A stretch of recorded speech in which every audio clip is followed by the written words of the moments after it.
Hello అండి, ఇది మీకు తెలుసా?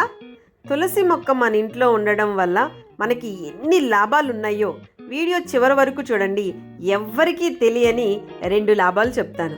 తులసి మొక్క మన ఇంట్లో బాగా పుష్కలంగా ఆరోగ్యంగా పెరుగుతుంది అంటే మన ఇంట్లోకి ఆనందం, ఐశ్వర్యం రాబోతుందని అర్థం.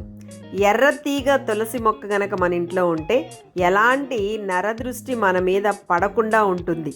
కాబట్టి ఎర్రతీగ తులసి మొక్క పెంచుకోవడానికి ట్రై చేయండి. తులసి మొక్కని మనం పవిత్రమైన ప్లాంట్గా ఫీల్ అవుతాం. తులసి ఆకుల్ని మెత్తగా నూరి అందులో పసుపు, తేనె కలుపుకొని మొహానికి రాసుకుంటే మన అందం మరింత రెట్టింపు అవుతుంది. తులసి ఆకులను ఎండబెట్టి పౌడర్ చేసి నీళ్ళల్లో కలుపుకొని ప్రొద్దున్నే తాగితే శ్వాసకోశ సంబంధ వ్యాధులకి మనం దూరంగా ఉండొచ్చు. ఎవరైతే ఆ వ్యాధులతో బాధపడుతున్నారో వాళ్ళకి ఈ రెమెడీ ది బెస్ట్గా పనిచేస్తుంది.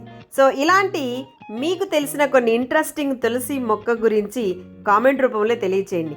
అందాన్ని, ఐశ్వర్యాన్ని, ఆరోగ్యాన్ని అందించే తులసి మొక్క ఏ దిక్కున ఉండాలి, ఎలా ఉంటే ఎంత లాభం, నా నెక్స్ట్ వీడియోలో చెప్తాను. Thank you for watching. Please subscribe for more videos.